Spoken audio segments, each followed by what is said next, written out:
Oh, sorry, I'm sorry. You're right, it's 6 o'clock. I'm nobody right now. I'm going to call the meeting to order. The first item of business is pledge the flag. Pledge allegiance to the flag of the United States of America and to the republic for which it stands, one nation, under God, indivisible, with liberty and justice for all.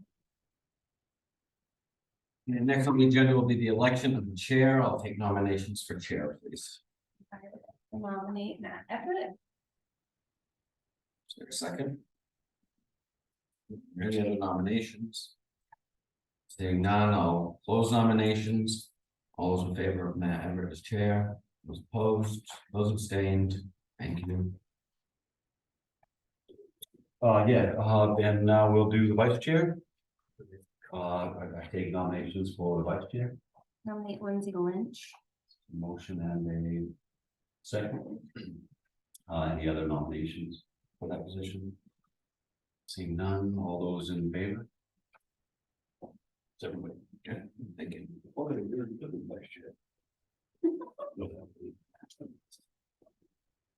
Okay, let's review and approve the minutes of February 21st. I make a motion to approve the minutes from February 21st. Guess I'll second on that since you don't go with yeah, motion and second. I don't have any discussion on that. Do you? No. You have any questions on it? I don't. Okay, seeing none, all those in favor? Everybody? All right, you approve the minutes of the 2024 annual town meeting. I make a motion to review the minutes of the annual town meeting for 2024. So motion and second. Any discussion on that? I skimmed through, everything seemed to jive for me. Seeing none, all those in favor? That's everybody. And members' reports. Right, we'll start with you, Patsy. Oh, I don't have anything other than welcome. Yeah, right, I guess, do you have any questions or anything at this point? Yep. And I don't have anything myself. Given that, we'll just dive into the town manager's report. You have any comments, questions, concerns from people that you've talked to over the last? No. So this is when you come, you bring your questions, concerns, or people's concerns. Nothing currently. On to me, I'm relatively brief. We've been working on the elections, obviously, taking us out of the office. But in the course of all of that, I have scheduled our SHAPE consultation that's related to workplace safety. There were 2 days next month that they could do. Other than that, they couldn't do until May. So I went for the end of May because I figured if they were here for 3 days, I needed to be here at least for 2. So that's where we are on that project. The high school group that was back down here last May, or they're coming again May 21st, rain or shine, that's their day. So if anybody has any projects on public or private property, please reach out to us. There's also links on Facebook or whatnot that will sign up, or if you don't have access to anything like that, just give us a call and we'll fill out a form for whoever. Now that the funding has been approved, I'm going to be working on drafting the newsletter that's going to go out every door direct mail. If anybody has anything that they want to contribute for articles of public general interest and or volunteering to freelance on topics that I might have that we'd like to include, anybody's welcome to reach out to me about that. Any help that we can get, the better it's going to be. So on to the airport. Last meeting, we talked about the DBE, the Disadvantaged Business Enterprise Program, which is really just a large administrative document for the airport to guide contracts, awards, and disadvantaged businesses, which is money, minority ownership, gender-oriented ownership, things like that. We were able to get that finalized yesterday and approved by FAA. So that was good news for us there. And then that's done and gone for right now. The cemetery stone maintenance and restoration reconstruction request for proposals that we had talked about at the last meeting, where we did not get anything. We went old school and direct mail to 6 or 7 contractors, and with that I've been able to generate some interest. So hopeful that within the next month or 2 I loosen up the time frame if they've been interested this year or next, things like that, just to try to get somebody on the book so that we can say that we've got something in place. So that's positive there. USDA called about a piece of property, agricultural property out on Sandy River Road, talking about permitting and things like that. And then asking about our project that we're gonna be doing out there, because they're looking at similar things in terms of, bank stabilization. So in the course of that conversation, I may have started whining about the cemetery out there and how if we don't do something, we're probably gonna have caskets heading towards the river. So I said, if you know anybody, somebody with pockets, let me know. So, because that's probably gonna be a $4 to $7 million project. At the Oxbow Cemetery out on Jim Hilton's, where you've got all these eroded banks. Right next to the cemetery, you've got tree work, you've got in-water work, all of that stuff that we're doing just in a 100-foot section. Of the Sandy River, we need to do that around the historic cemetery. So anyway, I'm meeting with somebody next week to go out, look at the cemetery, look at the bank conditions, and also talk about funding. And the good thing about that is they would be responsible for the design and permitting expenses. We would be responsible for up to 25% of the construction cost only. And my goal is that next week when I meet with FEMA, I'd be able to get our 25% covered by hazard mitigation FEMA money. So we'd end up paying, I think, 20% of the 25%. Like that, if everything goes well. Other than that, we're gonna be looking at either spending a ton of money or watching caskets go down the road. But I think we're gonna have a hard time getting $5 to $6 million to protect this cemetery that's got 40 people in it on the outskirts of town. So I'm hopeful that that's just, something that we're gonna get lucky and fall into.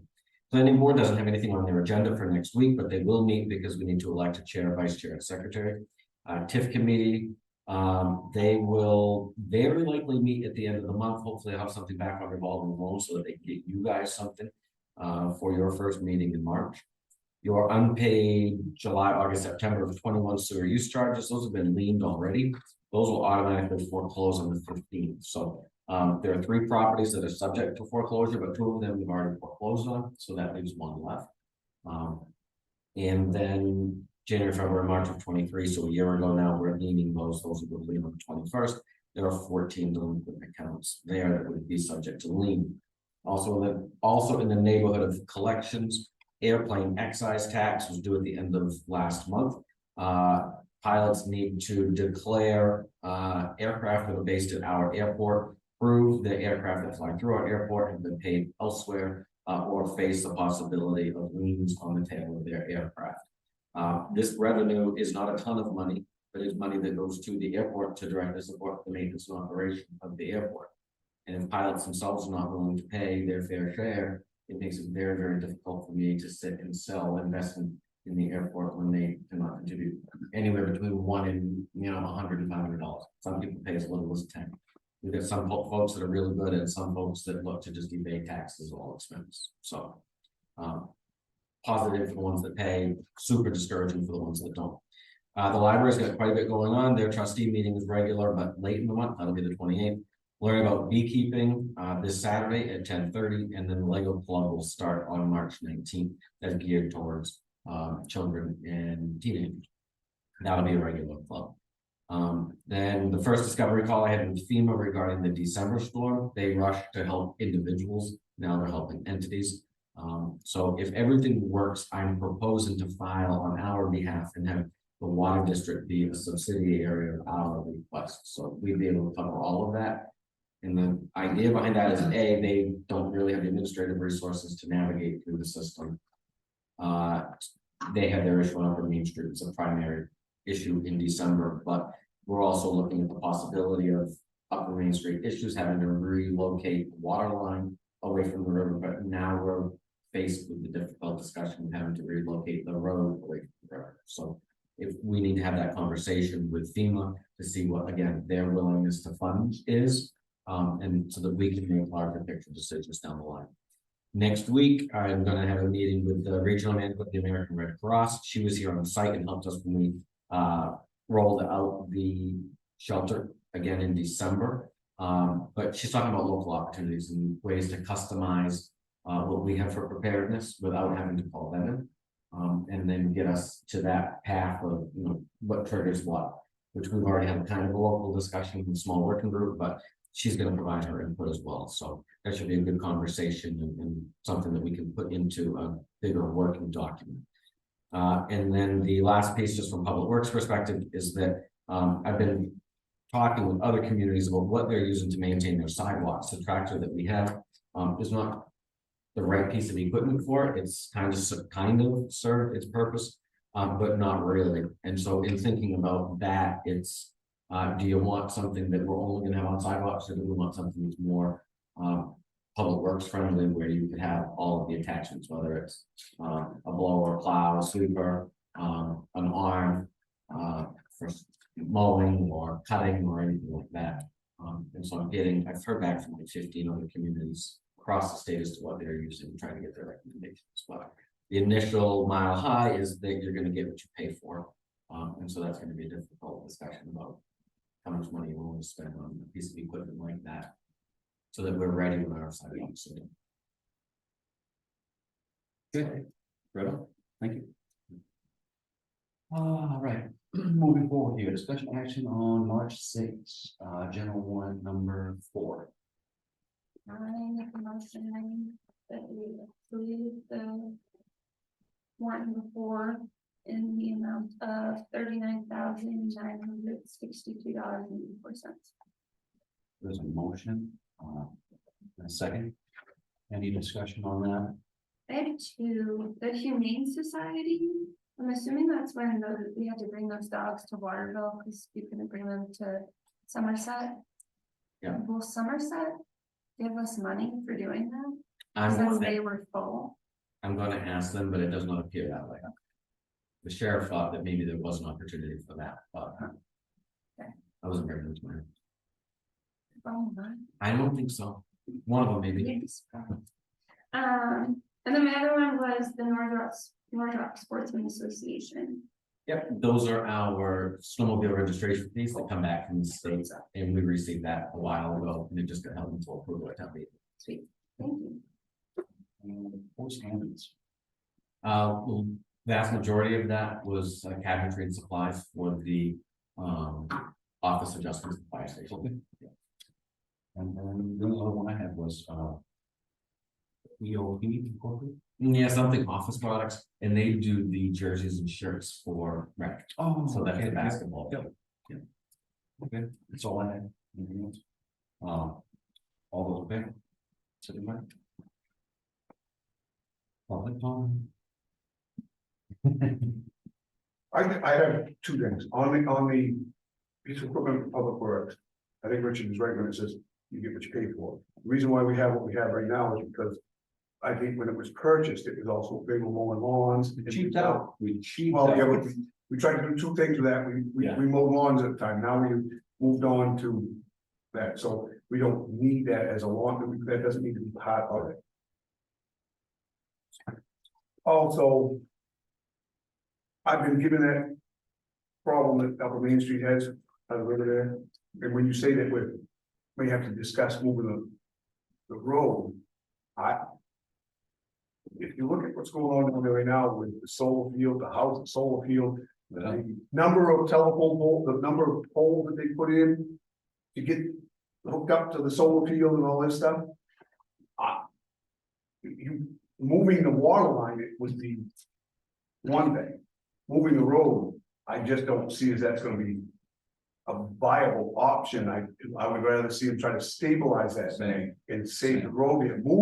Get rid of the water line, because yes, it is too close, and we need to get it out from underneath the road. And yeah, that's fine, but I just don't see great options to Right, I think it's fun. set that road over. Yeah, I don't believe they want to pay for stabilizing that bank. Because we'll never be able to afford it. No. With the pockets we have, that's not. And I'm not sure the path you take, because if you look at what's going on there now, you have before that house, you have the gas line that goes underneath the river there. You have that little section of land there. You have the house that's sitting right on the road. What is it, 20 feet off the road? Yeah. You have a couple big trees there that you might be able to wiggle over that way a little something. You're gonna be right in that living room of that house. Yeah. And I just don't see it viable. Especially now with all that we've got going on with that solar field, just don't see that it's gonna be. If we can find a way to have everybody agree to move the water line and shore that bank up, that would probably be our. Yeah. Easiest and best option if that is possible, but that's not my call, I'm riding down from there 100 times. Yeah, no, I get the willies when I look at it, it's rough. but because the rest of it has been shored up, it's just parts, pieces that it didn't get. Or it's been eroded since '87, but they did a lot of work there in '87 to shore it up. And in the, where we're working on administrative course, we could smooth out the whole project by just planing off that. rock and brick. Anything else from the public? Wearing skinny coat on the top. Okay, well, moving forward, special action on fee schedule. All right, so annually we review the fee schedule. I've reviewed it. I don't think that there's many things that really need to be adjusted. But the one thing that needs to be formalized here is the very last line on it, which is that all after the fact applications would be double fee. So if you go and do something that's guaranteed that it's a double fee, there's no this or that. It needs to be put in writing. So that's the only suggested change on this. What's the biggest we can print? I can print a lot of this. That's the thing. Okay. I can go to KV Cog and have them print bigger things. And if it's not a ton, then they don't charge me because we pay a membership. But I don't really have occasion to do something like that. Makes sense. And if I do, then I go up, I just go to the center and have a bigger meeting or something. Or box with people. So Gina has to do something to the double fee thing. Motion to approve the fee schedule. I make a motion to approve fee schedule. Any further discussion on that? Seeing none, all those in favor?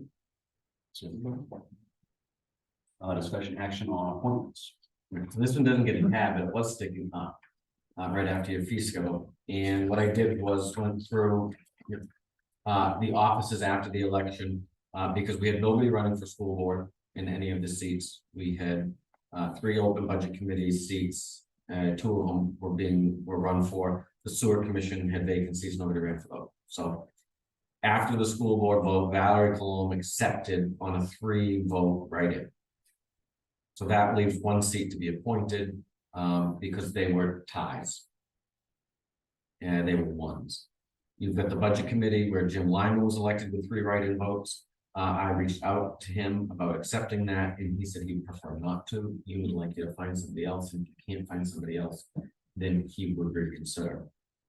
The sewer commission, Tasha Raymond was elected actually to both seats and accepted the 2-year term. And then there is another 2-year term and a 1-year term where I have no interest expressed by anybody up front. But I listed out the write-ins that were on the ballots. Up to the school board, which is really, I think, the focus of tonight. If you ask me, we've got the 1 seat that's there. Janice Malik has served on the board for the last year. She has expressed an interest in being reappointed for an additional year. And then Elizabeth Poisoner has expressed an interest in being appointed as well. We can leave all of these empty. You can select what you want to appoint tonight, or we can appoint some and none, or we can table everything until a later date. So I think I'd like to see the school board as to where there's 2 viable options there that both have interest. I think that's pretty easy to appoint. Budget and sewer. We can probably wait on those. We can reach out to try to find someone to replace Jim. And then the sewer, I mean, no interest was expressed by these write-ins. Do you want to? I have not reached out to each one of them. Oh, your case. I was going to advertise and post it because I didn't want to have to reach out to everyone. There's quite a spread there. Right. On that. Yeah. So if I put it out there and get somebody proactively to come to me, Yeah, I think that that's would a be better. better indicator for me that maybe they come to the meeting twice a year. So we'll go with our appoint school board and then have you reach out for budget committee and sewer. Okay. Right. If you guys are comfortable. And with the school board, I would take a motion mean, for myself, it seems like, Mrs. Mailer makes the most sense. That's where she's been studying there for a year and wants to do it. So I would take a motion on that. Motion to appoint Janice Mueller as school board. Second, any further discussion? Just the note that this is only good for 1 year, even though the seat is more than that because it's not. So it can be operating in the same terms as she did it last time. Sounds good. All in favor? It's everybody. Okay, review, select board policies and procedures. So pretty much this is just the boilerplate thing. You have your contact information sheet in front of you. If you don't have any changes, great. If you do, then let me know. If you have anything that you have for a secondary email or cell phone that you don't want released, just all that stuff too. In terms of communication format, it pretty much is, you're more than welcome to come to me. You're more than welcome to go to my staff. If there becomes an issue with my staff, then I need you to just come to me. If there becomes an issue with me, then I need you to go to Matt. And if there's an issue with me and or Matt, then you would need to go to Lindsay. If it gets beyond that, It might be you. no. And customarily, everything goes through the chair, so that saves me time, but I have not had an issue. So don't hesitate to call or text me whenever you feel like it, even if it's at 5:30 in the morning, and something's on your mind before you work. Right. If I'm not there, I won't answer. Okay, but like 3 o'clock in the morning, you can hold until 5:30. But if you have any questions or whatnot, let me know. I try to communicate out when big things pop up or if I need immediate feedback. And sometimes it's text, sometimes it's email, and if you're really passionate about one format or another. That's about it. Yeah, I don't. Unless you have any specific questions on something. Okay, moving forward here, discussion action on financial policies.